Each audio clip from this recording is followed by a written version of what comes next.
transmitiendo desde Cuba, territorio libre en América.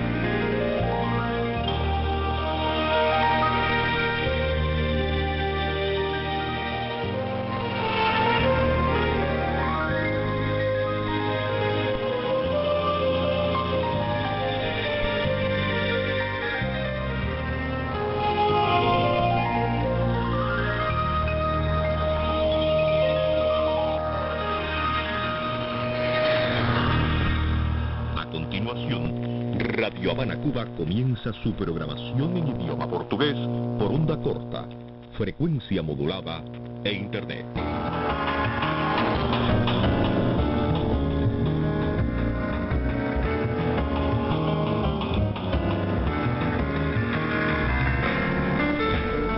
Hey everybody, welcome to Radio Havana Cuba's English language broadcast. We've got news from Cuba and around the world. We've got some other great features for you too lined up. We have the Doctor of Meteorology. That's right, the weatherman. He is here with us. It's Jose Rubiera. He'll have the weather report for us following our national and international news. Susana Nieves has our international commentary viewpoint. And we've got a report on solidarity with Cuba organizations around the world that have come together to help with the current shortage of medical supplies here on the island. We've got the mailbag show with all the letters and email messages from our listeners around the world. Abel Vasquez rolls out his exclusive sports report. And Lena Valverde will be rolling out some stuff too. She brings us cultural news with the Arts Roundup. Lots of stuff all stuffed in the next 60 minutes. So stay with us right here on Radio Havana Cuba. Over now to the National News Desk with Catherine Lopez. Thank you, Ed. The first Secretary of the Central Committee of the Communist Party of Cuba and President of the Republic, Miguel Díaz-Canel, called attention on Wednesday to a new protocol for the care of COVID-19 patients in the country, especially children, one of the population groups most affected by the disease in recent times.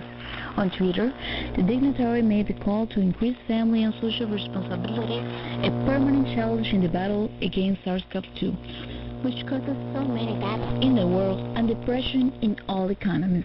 In that social media platform, Díaz-Canel alluded to an article in Cuba Debate website, which elaborates on the subject and focuses on remarks by Dr. Lisette Lopez Gonzalez, head of the National Pediatric Troop of the Ministry of Public Health, or MINSA. We are in a battle of in-house biosecurity, said Lisette Lopez, because the main source of pediatric contagion is in in-house contacts, and therefore there is where we have established all the strategies. In this sense, the specialists argue, we have the strength in assistance, we have the strength in screening, treatment, and convalescence, which in pediatrics has a favorable rhythm. What we have to avoid is that children get sick, but for that we have to reach each family, and we are doing that in each of the territories. The Cuban state and governments are making great efforts in the midst of the tightening of the economic, commercial, and financial blockade by the United States to reverse the critical epidemiological situation experienced by the nation in the third wave of the COVID-19 outbreak since it appeared on the island 16 months ago. Johanna Tablada, Deputy Director General for the United States of Cuban Foreign Ministry, says the U.S. is waging a pressure campaign on third countries searching for pronouncements against Cuba. The Cuban diplomat said that these pressures are carried out mainly towards Latin American governments to force them to make condemnatory statements against the island. These threats from the U.S. government carried out amid an international crisis due to COVID-19 and an opportunistic tightening of the blockade against Cuba. However, Tablada noted that 19 Latin American and Caribbean countries this week called for the lifting of the blockade against Cuba, and on Monday, the Community of Caribbean States, or CARICOM, issued a communique demanding the end of the cruel and illegal policy.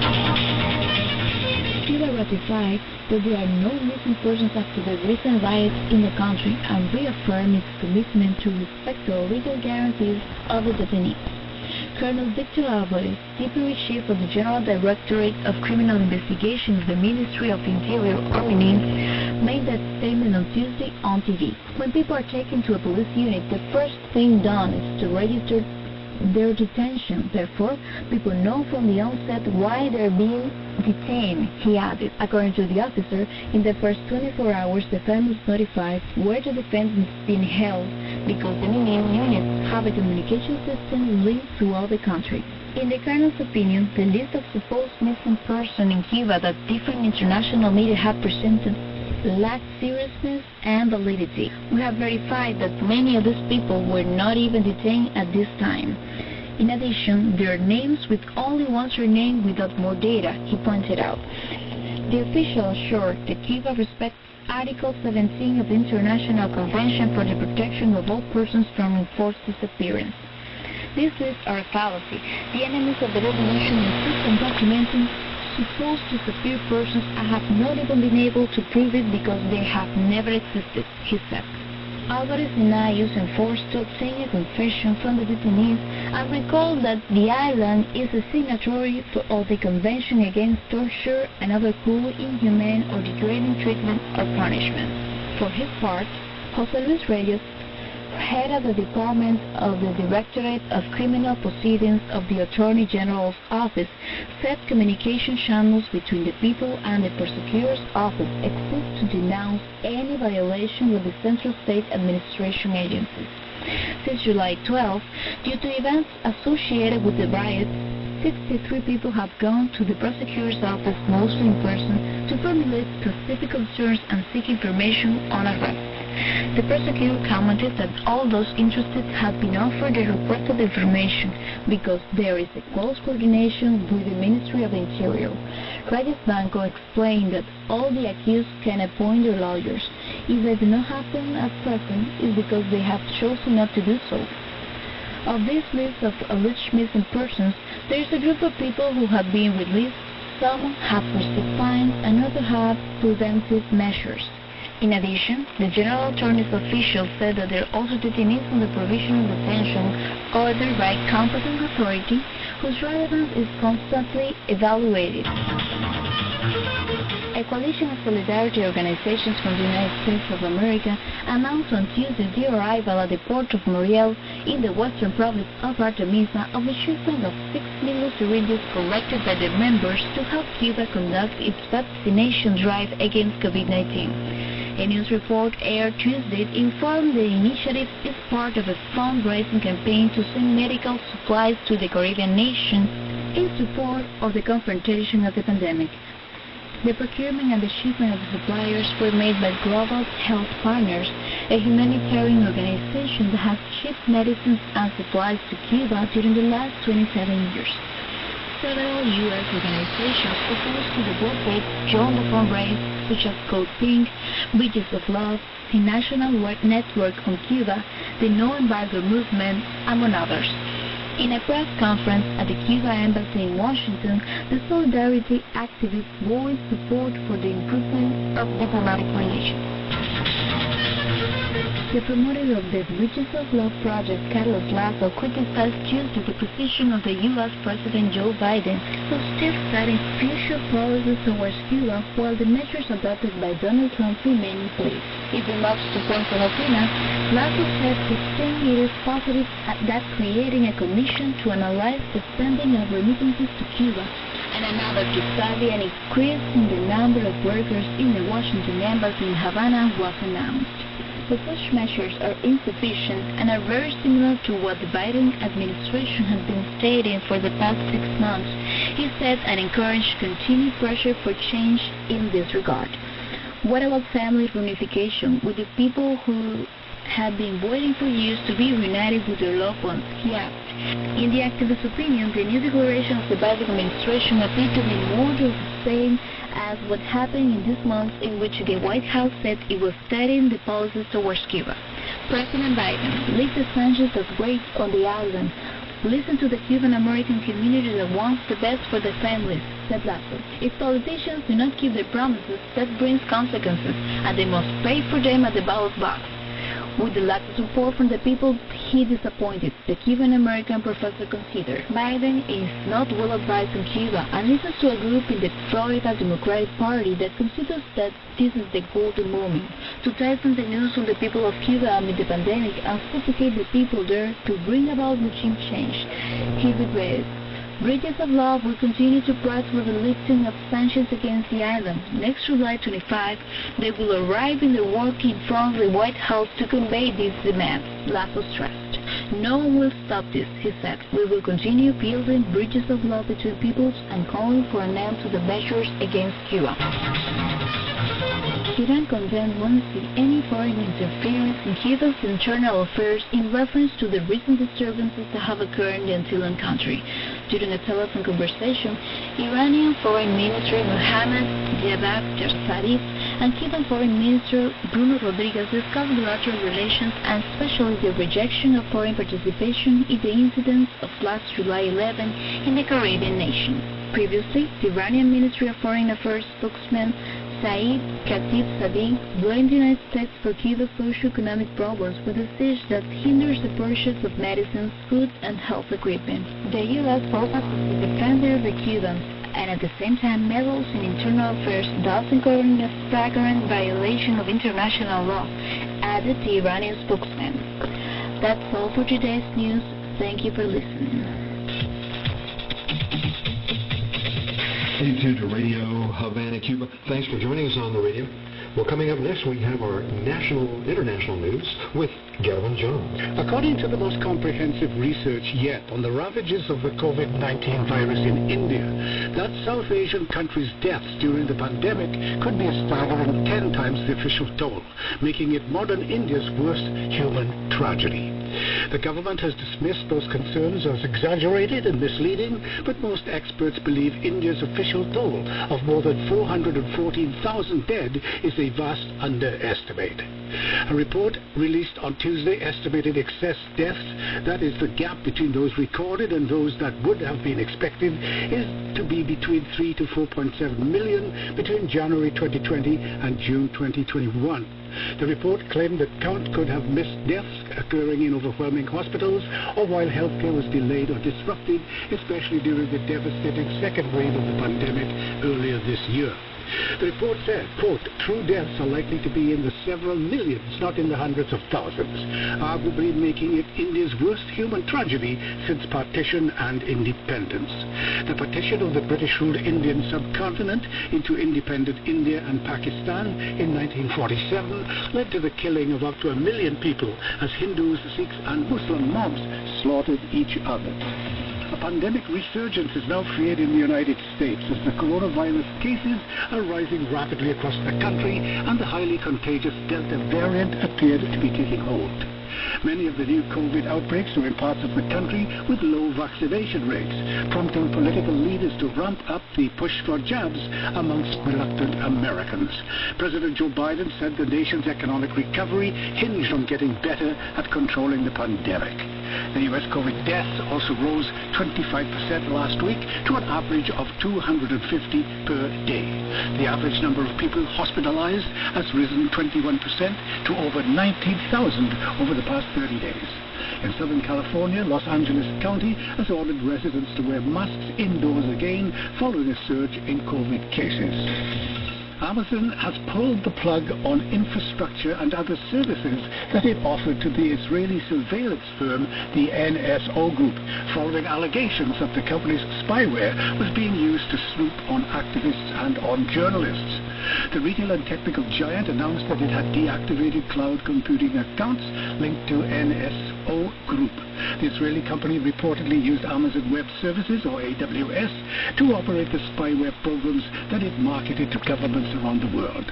The move comes after Amnesty International Security Lab conducted a forensic analysis of telephones on a leaked list of targets for Pegasus, NSO's flagship malware. It is believed that the digital surveillance software is capable of accessing and recording texts, videos, photos, and web activity, and can even log passwords used on a device. Also, it may have been used by foreign governments to target up to 50,000 people, including business executives, religious figures, academics, NGO workers, presidents, and prime ministers.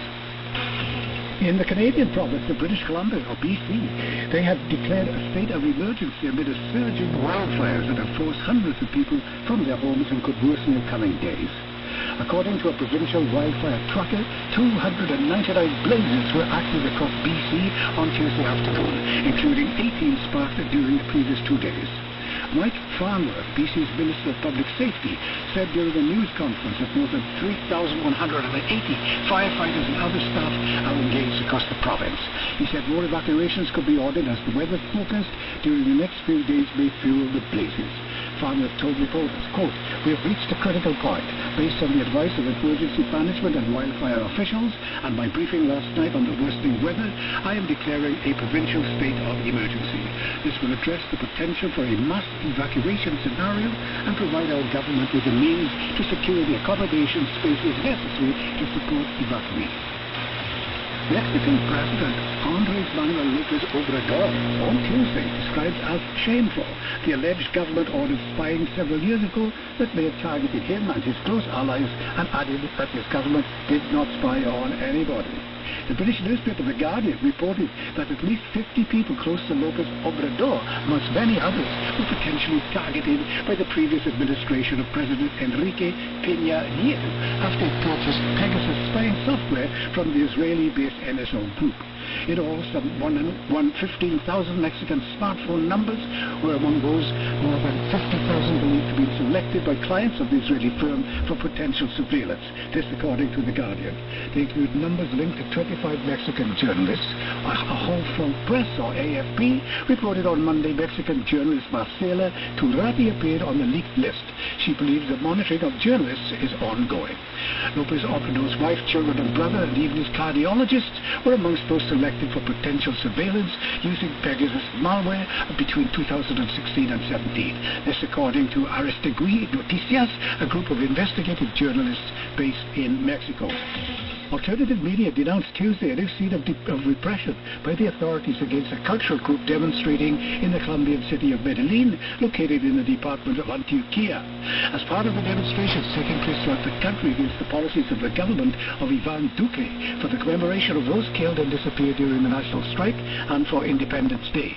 The group of artists was dispersed from the center of Medellin despite the fact that they were peacefully concentrated. Another of the expressions repressed was a concert that took place in the area of Parques de Rio, Medellin, where members of the police attacked the attendees with tear gas and stun bombs. In spite of the authorities' intimidations, Colombians continue to deploy in the cities, demanding a change of model to combat social inequality and the vortex of violence. Thanks, Gavin. Gavin Jones, our international news here on RHC Radio, Havana, Cuba. Radio Havana Cuba presents Cuba's chief meteorologist, Dr. Jose Rivera, with the Weather Report.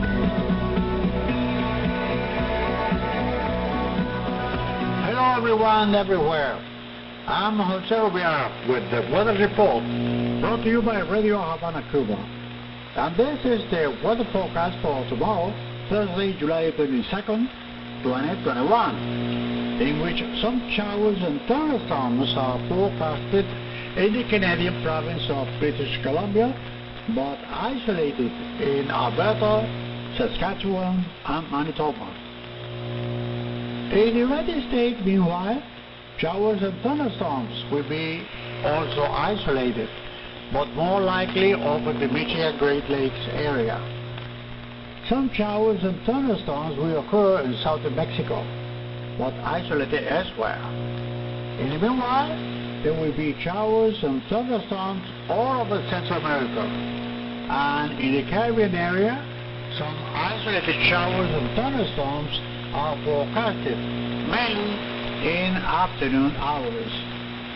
Temperature will be 25 degrees, 77 Fahrenheit in Calgary, 23 degrees, 73 Fahrenheit in Montreal, and 26 degrees, 79 Fahrenheit in Toronto. In the United States, there will be a temperature of 28 degrees, 82 Fahrenheit in Washington, D.C., 25 degrees, 77 Fahrenheit in Los Angeles, and 33 degrees, 91 Fahrenheit in Miami. In Mexico, temperature will be 37 degrees, 99 Fahrenheit in Merida, Yucatan Peninsula, and 35 degrees 95 Fahrenheit in Ciudad Obregón. While Mexico City, we have a temperature of 21 degrees 70 Fahrenheit. In Central America, temperature will continue between 25 to 32 degrees 77 to 90 Fahrenheit, and in the Caribbean islands between 27 and 30 degrees 81 to 86 Fahrenheit.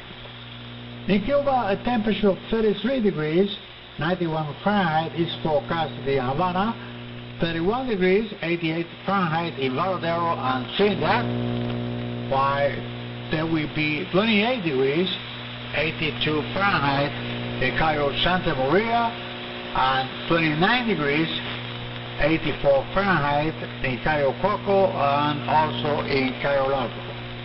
And this was the weather report. See you again tomorrow, and may all of you have a very, very happy day. The weather report with Cuba's chief meteorologist, Dr. Jose Rudiales.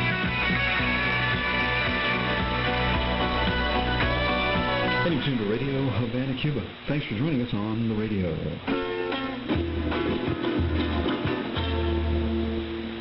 One mistake in history. In the year 1899, U.S. writer and Nobel Literature Prize winner Ernest Hemingway was born in the Chicago suburb of Oak Park. Hemingway was a big friend of Cuba and lived here in Havana for many years.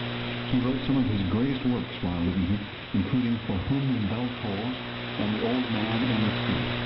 Hemingway won the Nobel Prize in Literature in 1954. He died in 1960 at the age of 61. Had he lived, Ernest Hemingway would be a really old man today. He would be celebrating 122 years. And also on this date, in the year 2010, politician, historic leader of the Communist Party chief, Luis Corvalán, died in Santiago de Chile. Corvalán was one of the closest collaborators of Chilean President Salvador Allende and served as the president of the Communist Party of Chile for many years. He died on this date 11 years ago today at the age of 93. Listening to Radio Havana Cuba, let's head on over to the editorial desk for our editorial commentary with Suzanne Neves. At least 7 members of the Colombian paramilitary commando that assassinated Haitian President Jovenel Moïse on July 7th recently received training in combat tactics from American specialists. According to the Intercept website, the individuals were approved to receive these courses at bases located in Colombia and on American soil when they were members of the South American nation's armed forces.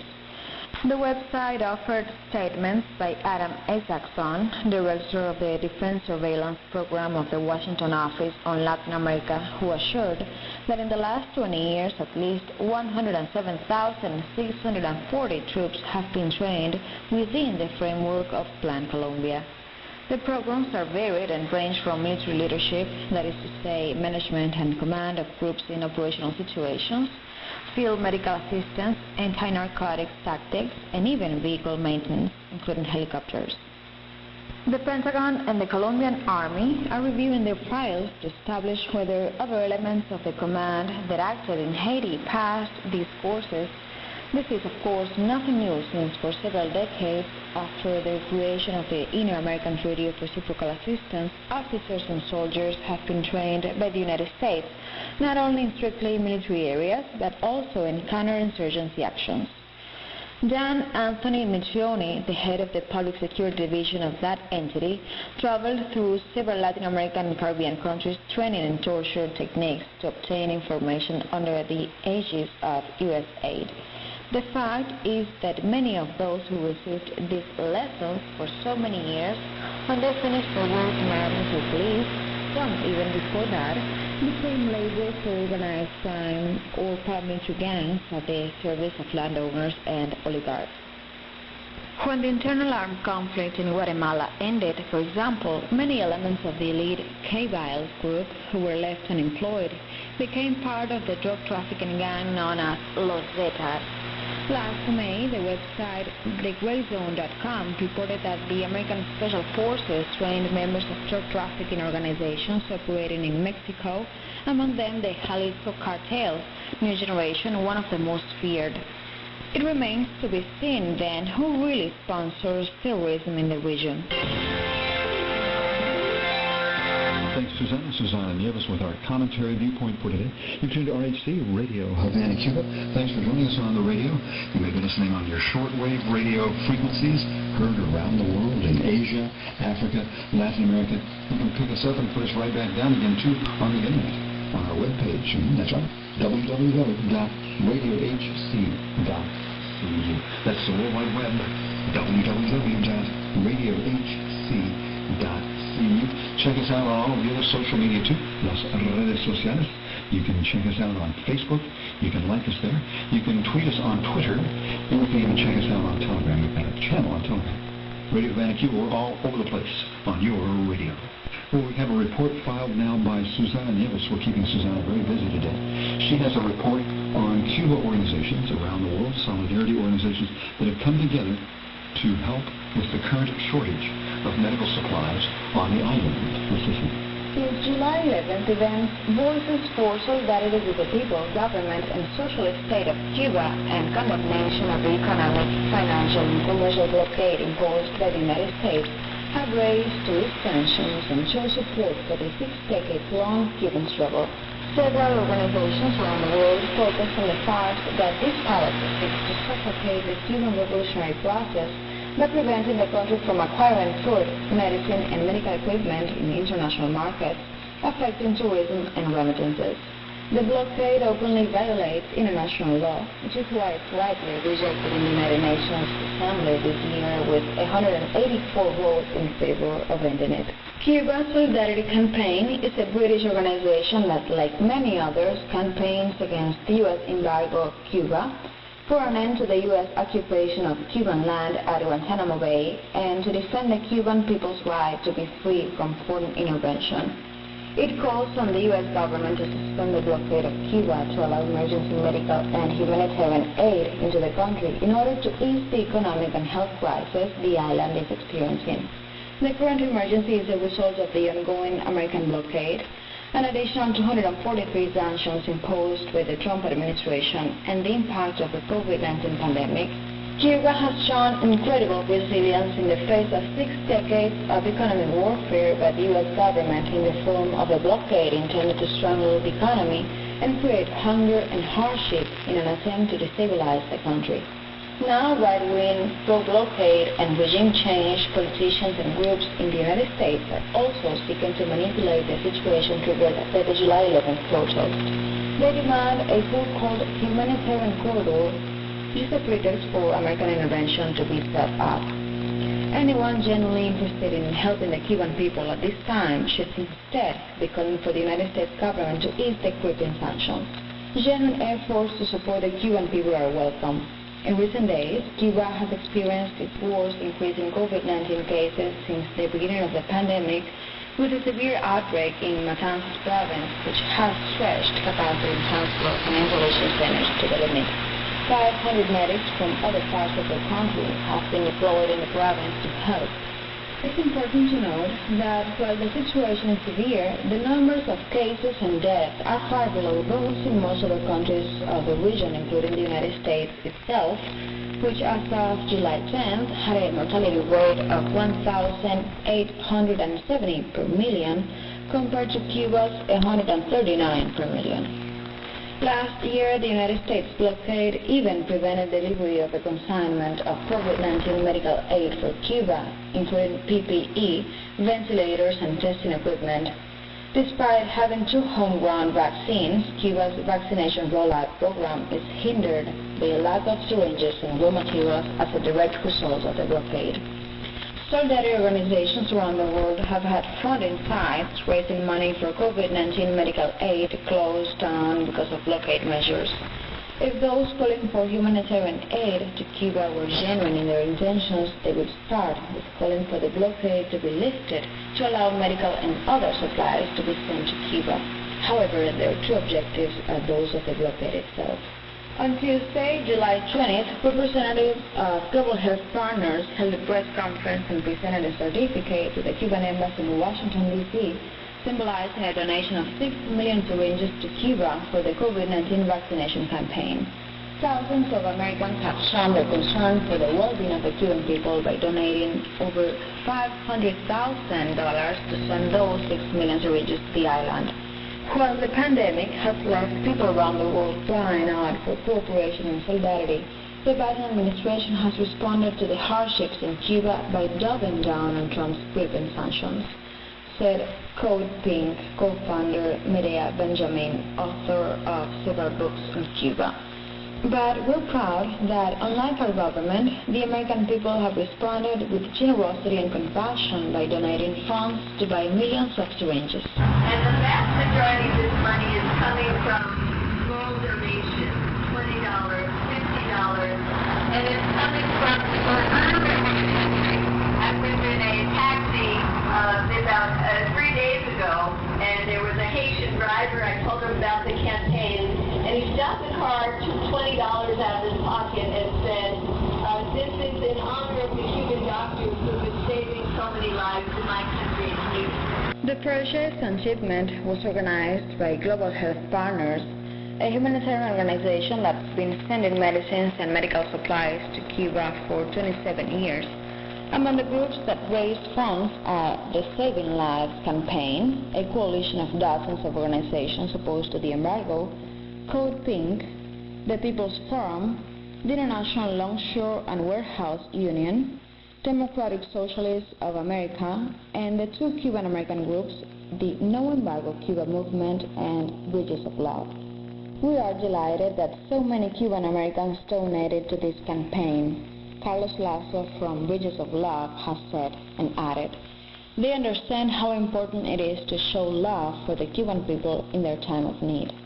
At a press conference, the donor groups announced that they will begin to raise funds for medicines and medical supplies, including antibiotics, analgesics, contraceptives, vitamins, and medicines for people with hypertension, cancer, and diabetes.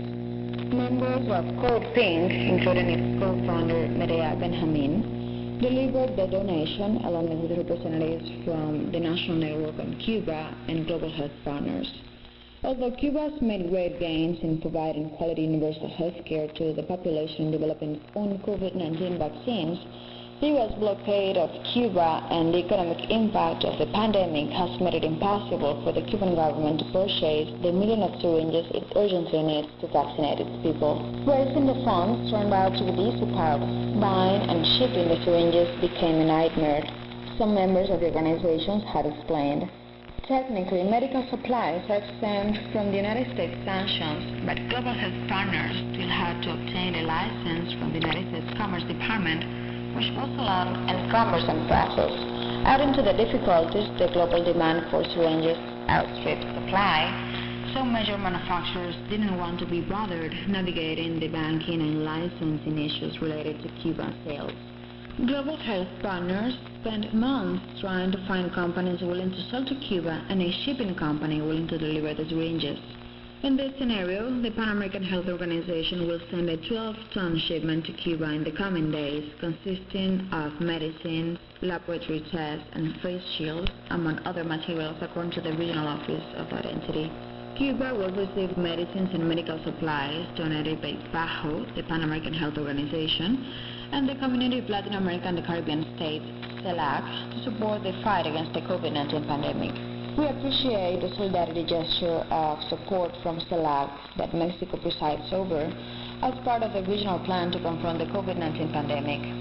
Cuban President Miguel Díaz-Canel wrote on his Twitter account, "To date, more than 2.1 million people have been immunized with COVID-19 vaccine and vaccine candidates in Cuba, a figure that represents 18.8% of the population," the Ministry of Public Health had said.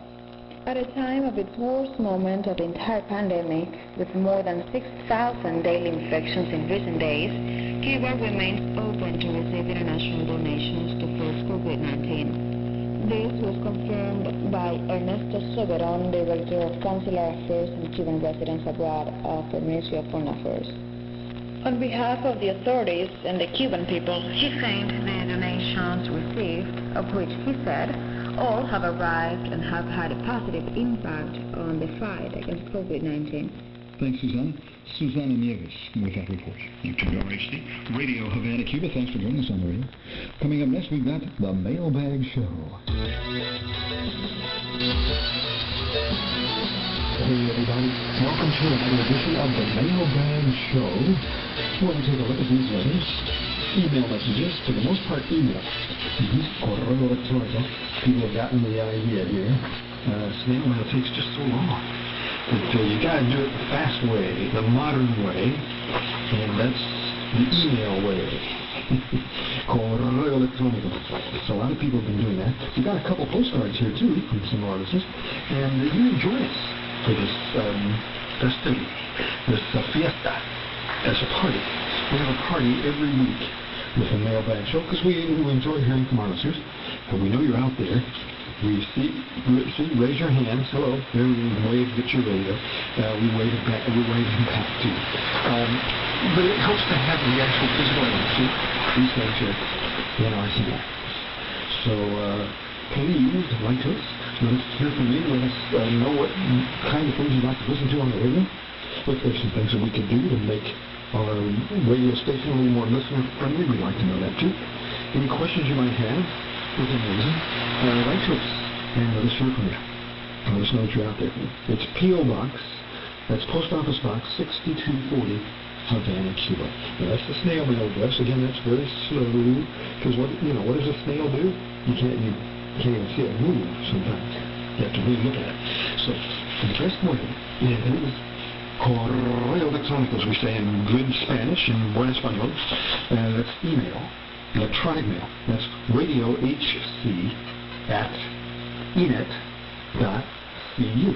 It's radiohc@ little squiggly a little @ sign, enet, ENET.cu. And again, write us hear from you. Let us know what you're thinking. What are you thinking? Then we did it on Facebook, I think. What are you thinking about? I don't know. Let's jump into the mailbag. See what we've got here. Our first letter is actually an email letter, an email message. It's from the United States. It's from our good friend Gerald Barton. He says here, hello, Radio Havana, Cuba. I have listened for many years on shortwave. The governments of our countries have not had the best relationship, but to me, humanity has no boundaries, political, geographical, or otherwise.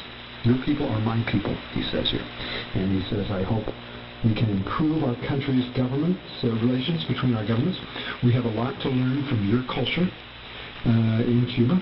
And he said, here is one American that wishes to visit one day and experience the beauty of Cuba. I've had to live my dream through your broadcast, envisioning your lovely island by listening to Radio Havana, Cuba. Please be aware that despite our government, the people of America love our brothers and sisters in Cuba. Well, thanks, Gerald. Gerald, this is my thing, Gerald Barton, there in the United States. Thanks for writing to us, listening to us on shortwave. Gerald, you can also listen to us on the internet, too. The shortwave reception isn't real good anymore. And we appreciate your words, your kind words. And thanks for writing to us. Stay with us. Stay listening to us. Keep listening to us. And stay in touch. Thanks so much. He says he thinks that he'll be visiting Cuba sometime soon. Well, we hope so, too. Now, come on down, please. Something from West Bengal, India. It's from our longtime listener, Shivendu Paul, who keeps listening to our radio broadcast. I don't know. He loves it. He says he loves Radio Havana, etc. And he puts up our signal on the 6,000 kilohertz band, the 49-meter band. Right? We monitored our radio broadcast. The signal strength here in India was good, a slight noise, and overall reception was moderate, he says here. The program included the news, a sports segment, cultural information, and interesting music. I love Radio Havana, Cuba, he says here. Well, thanks, Shivendu Paul in West Bengal, India. I'd like to shipping it. So stay in touch with us, okay? All right. Well, here's something from a new listener. This is from, hold on, let me get this right here. This is from a listener in Florida, in the United States, in Key West. It's from Steve Lim, and he says, I am listening to your program for the first time using a Kiwista receiver, located in Key West, Florida. On the internet, I'm also listening to you. Enjoy listening to the English language broadcasts. All right. Well, thanks. And he wants a QSL card. We'll send that to you. A confirmation of your reception there, Steve. Steve Lim in Key West, Florida. Not too far to the north. Just, from here. And up there, you see Steve listening to his radio. All right. Thanks for also sending us a post office box address or a street address too. Our listeners should know that. Right, because the QSL card is a physical thing, and we want to send you things in the mail, so write us with an address too. Okay, even though you might write by email, which sometimes, of course, we don't have an exact address. So sometimes we don't even know where it's coming from. But like that too. All right, let us know. Malik Allah Bachara, he's the president of the Sungat Radio Listeners Club in Pakistan. He writes to us all the time, and here's what he has to say. He says, Radio Havana Cuba's English language broadcast. I'm a regular listener to your shortwave broadcast and would like you to kindly post out some literature about your radio sport. I look forward to hearing from you. Please send anything you can. Okay, well, we'll do that. Malik Allah Rachana in Pakistan. We'll send stuff out to you there in the mail. We've heard from Malik before. I think the people from his Sungat Radio Club, a radio listeners club there, and it's always good to hear from our people there in Pakistan. A lot of listeners clubs in Pakistan, in Indonesia, in India, over there in Asia, and they get around, they listen to their shortwave radios together, or they experience shortwave listening, and then exchange opinions and that kind of thing. So it's great. All right. Thanks so much. Malik Allah, writing to us from Pakistan, here on Radio Havana, Cuba, and the Mailbag Show.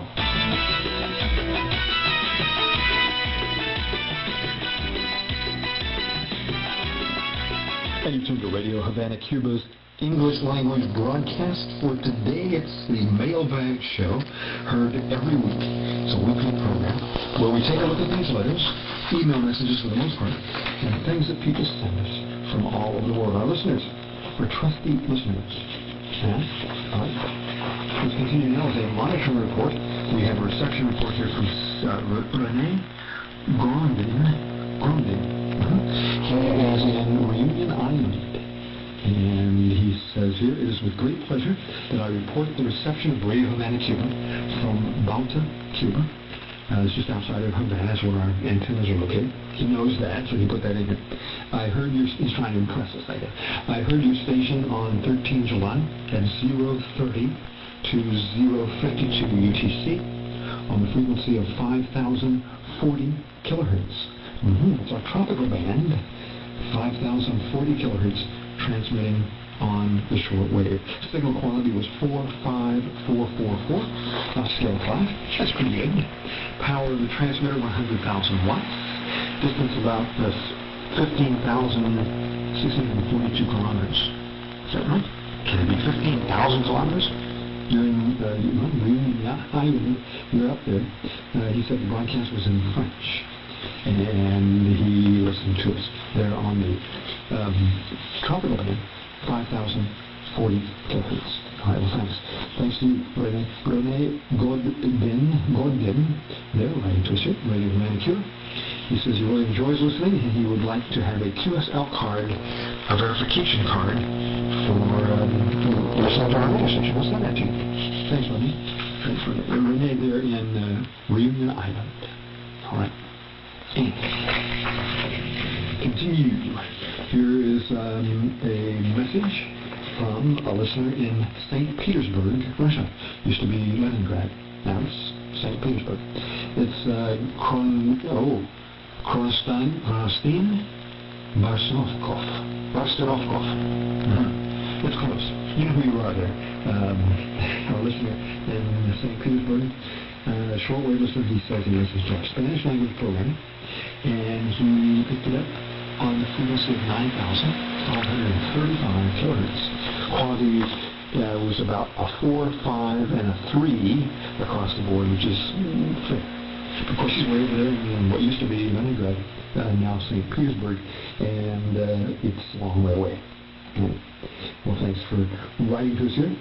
And we did get some other messages here, too. Let me, first of all, mention to you that our good friend Arnie Corder called me just the other day, and he said he wanted to let our listeners know that 6,170 kilohertz, is it 6,170? I think so. On the 49-meter band is coming in like a cannon. It's really a strong signal up to the north, to the United States and Canada.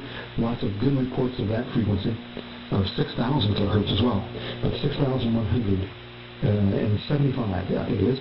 I have to check that with Arnie.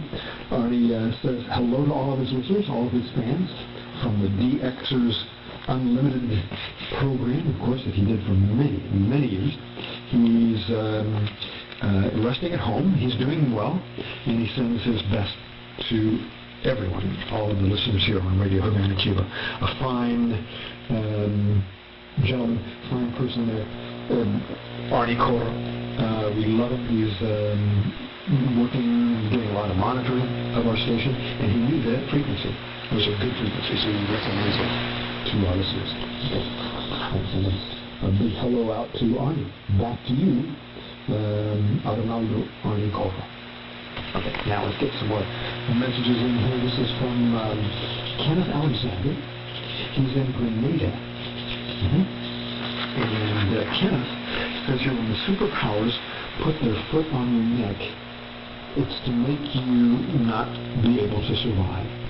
Cuba helps so many countries with the little that they have, and now they need the world to help them, and everyone turns their back on them. But that is the goal of the United States, to demoralize the people so that they can blame the government and start uprisings. Of course, he's talking about the disturbances that we had here recently, a couple of weeks ago, which were really just lasting that one day. A lot of people in on the social media trying to say that it's an ongoing protest. It's not true.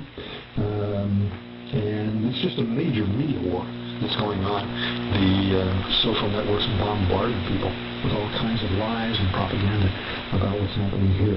And Gerald realizes that too. He said that that's what their intention is, to demoralize people so that they can blame the government instead of the blockade and all of the other situations that have arisen over the past 60 years, actually.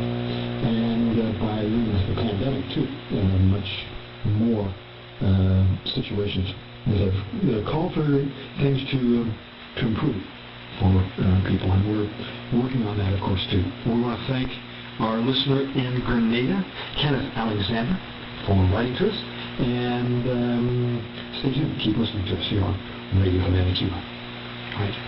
Well, I think it's about all the time we have. We're just about out of time. I can squeeze one more in. We have a quick little message here from another listener in Grenada. This is from Gerald McPhail.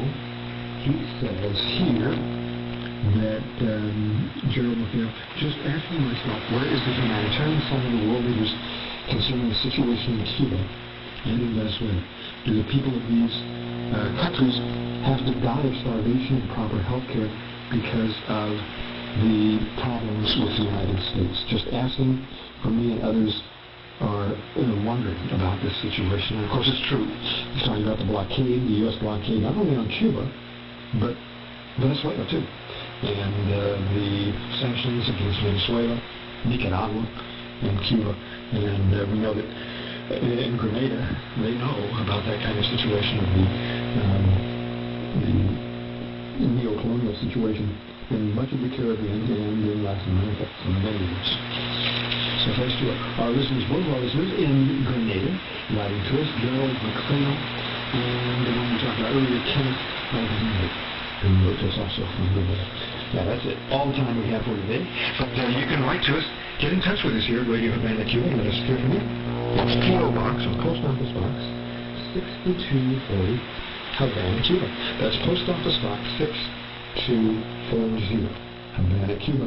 Our email address is by far the fastest way to get in touch with us. It's right electronically. It's radiohc@enet.cu. Very simple. Right? Radio HC for Radio Havana, Cuba. Radio HC at, little at, so I'm a little squiggly A, funny looking A there, at enet.eu. Write to us. Let us hear from you.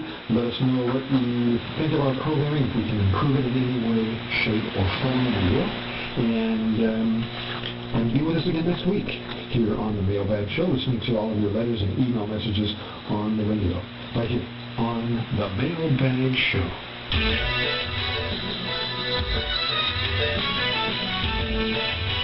Hey, tuned to Radio Havana, Cuba. Thanks for joining us on the radio. You may be listening on your international shortwave radio frequencies here to Asia, Africa, Latin America, or on the internet too. On our webpage, you can listen to us streaming audio in real time on www.radiohc.eu. Sports Action is up next. We have a very sporty and active guy. It's Otto Musmus. The 138th session of the International Olympic Committee covers today with a precise choice, that of the venue of the Brisbane 2032 Olympic and Paralympic Games. The novelty has nothing to do with the country, Australia, which will host the event for the third time after the editions of Melbourne 1956 and Sydney 2000. The latter, remember, with a sense of admiration for its organizational and technological deployment. In fact, it will go down in the annals of Olympism for its new selection mechanism, which reduces the cost of bidding, supports the use of temporary and existing facilities, and requires clear links with sustainable development and national projects in the medium and long term. It is also the first in a long time that comes without a fierce competition until the last day between two candidate cities, generating more attention for that and for the projects to be developed. In essence, this Wednesday, Brisbane's representatives made a final presentation for their bid and answered questions to the IOC members, who later gave them the venue with 72 votes in favor and 5 against. Australian Prime Minister Scott Morrison said via a virtual link that the 2032 Olympic and Paralympic Games in Queensland will forge a lasting legacy for our entire nation. They will support economic growth and investments, deliver lasting community benefits, and inspire the next generation of Australian athletes. I am proud of Australia, proud of Queensland, and proud of our team who secured this victory. The Commonwealth Government has supported Brisbane's bid for the 2032 Olympic and Paralympic Games from the outset. We believe in this bid. We know it is a great opportunity for our nation, just like the Melbourne 1956 and Sydney 2000 Games. IOC head Thomas Bach acknowledged that we encourage projects that are sustainable and financially responsible, that provide the best possible experience for athletes and fans, and that leave a strong legacy for local communities. The Brisbane 2032 vision and plan fits into a long-term regional and national strategies for social and economic development in Queensland and Australia.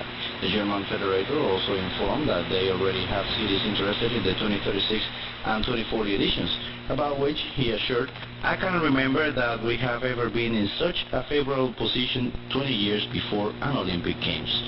The selection concluded with the signing of the 2032 host contract between the parties.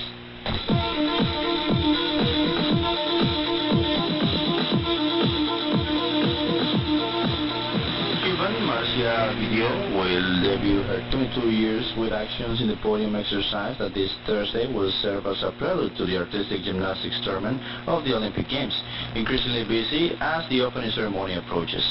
The representative of the island in the Ariake Gymnastics Center of this city celebrated her birthday this July the 21st, surrounded by her delegation partners in the Olympic Village. From there, she thanked the simple celebration, the accompaniment of the directors of the delegation and the Cuban embassy in Japan, and took it as a celebration in advance of the goals she has set for herself, to be included in the final of the vaulting horse. That will be the only apparatus in which she will compete during the qualifiers on the 25th, and as a summary of the preparation done, She will be shown on the aforementioned podium, a usual step in every competition of this sport.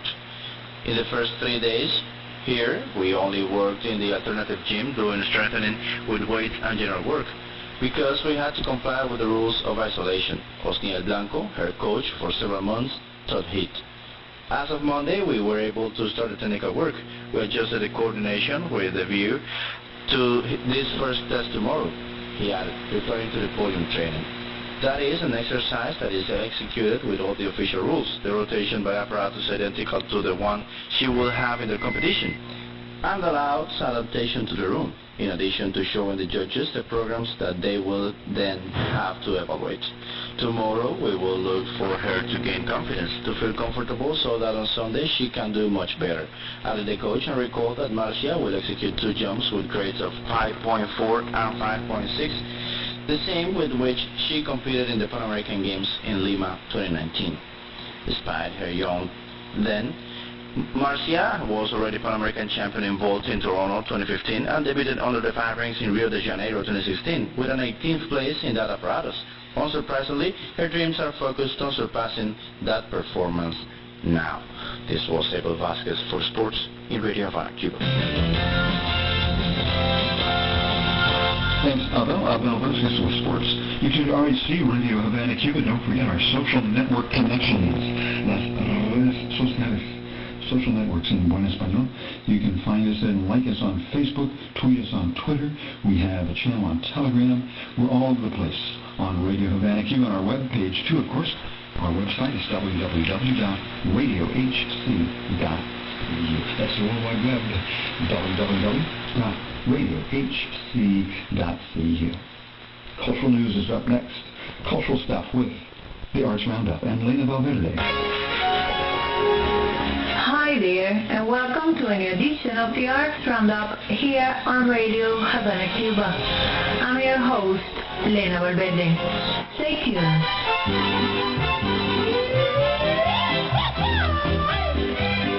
Messages of solidarity with and support for Cuba, its sovereignty and independence, its people and their inalienable rights to their self-determination continue pouring in from around the world in response to the new anti-Cuba crusade launched by Washington and its lackeys in and outside the Caribbean island state. One of those messages comes from the organizing committee of the Poetry Festival in Mexico. It reads, "Today, more than ever before, for the sake of Cuba, its people, and all of Latin America, we raise our voices to defend every people's right to their self-determination. We urge, just as 184 countries did recently at the UN General Assembly, the lifting of Washington's blockade against the Caribbean island state." Organizers of the Poetry Festival in Mexico further expressed that only Cubans can resolve their own problems without foreign interference. And they further charged, all of us have a duty to denounce and demand the lifting of the genocidal blockade that the Cuban people have been subjected to by U.S. imperialism. For the economic and human damage the blockade has inflicted on ordinary Cubans over nearly 60 years. The Mexican writers noted how Washington's economic siege has been further tightened amidst the COVID-19 pandemic. Preserving Cuba's freedom and national sovereignty is key to achieving Latin America's freedom and independence. They concluded. The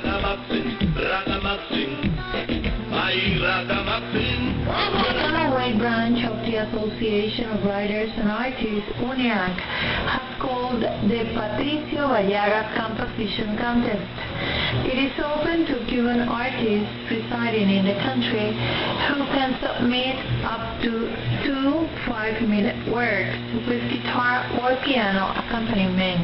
Sergio Morales Vera, president of UNIAC in Camagüey, said, deadline is August 15, 2021. Morales Vera explained that the contest pays tribute to Patricio Vallagas, a composer and guitarist considered an important innovator in trova music who was born in Camagüey province. And that's all for now. We'll be back in the second hour of our programming today with more on Cuban culture here on Radio Havana, Cuba.